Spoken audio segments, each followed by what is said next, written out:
मित्रांनो, कॅरी ऑनच्या संदर्भात ही अत्यंत महत्वाची न्यूज तुम्हाला घेऊन आलेलो आहे. मित्रांनो बघा, भरपूर साऱ्या कॉलेजमध्ये मी बोलल्यानंतर मला एवढं कळालं आहे की त्यांनी जसं मागच्या वेळी आपल्याला सांगितलं होतं की साधारणतः 17 एप्रिलला आपल्याला निर्णय देणार होते, पण मला त्याच्यानंतर काही टीचरशी माझं काल बोलणं आल्यानंतर त्यांनी सांगितलं की शेवटचीच सर आपल्याला तारीख आता भेटलेली आहे आणि शेवटची साधारणतः 23 किंवा 24 एप्रिलला लास्ट हिअरिंग आहे कोर्टाची. त्या दिवशी आपल्याला निकाल लागेलच, कारण आतापर्यंत नुसतं तारखावर तारखा होत आहे, आपला निर्णय पुढे चाललाय. भरपूर सारे मुलं ऑलरेडी प्रोव्हिजनल ऍडमिशन घेऊन बसले, अभ्यास करताय, त्यांचा एक्झाम फॉर्म सुद्धा त्यांना भरता येत नाही, ते अडकून बसले. अभ्यास करू की नको? पण मला तेच सांगायचं की अभ्यास चालू द्या, तुम्हाला एक्झाम फॉर्म भरायचे सुद्धा, पण एक्झाम फॉर्म सुद्धा तुम्हाला भरल्यानंतर काही टेन्शन घेण्याची सुद्धा तुम्हाला गरज नाही, कारण आपल्याला एक्झाम फॉर्मही भरता येईल, एंड सेम एक्झामही देता येईल आणि प्रोव्हिजनल ऍडमिशन थ्रू रेग्युलर मध्ये तुम्ही जाशाल.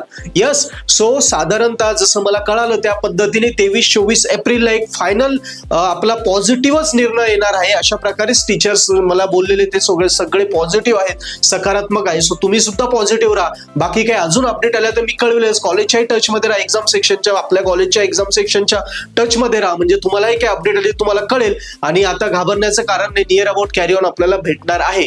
सो मित्रांनो, व्हिडिओ आवडला असेल सगळ्या फ्रेंड्सला शेअर करा, आपल्या पर्पल हॅटला सबस्क्राईब करा आणि हो, पर्पल हॅट सोबत अभ्यास करा. आता कॅरी ऑनची जे सब्जेक्ट आहे, वेळ कमी आहे, कमी वेळात कंप्लीट करायचे. पर्पल हॅट सबस्क्रिप्शन वरनं अभ्यास करा, जेणेकरून proper study material, ready steady material तुम्हाला भेटेल. आणि आता सेल्फ स्टडी करण्यात वेळ न घालवता आमच्यासोबत अभ्यास केला पर्पल हॅट सोबत, तर आरामात आपले विषय स्कोरिंग मध्ये निघतील. Best of luck.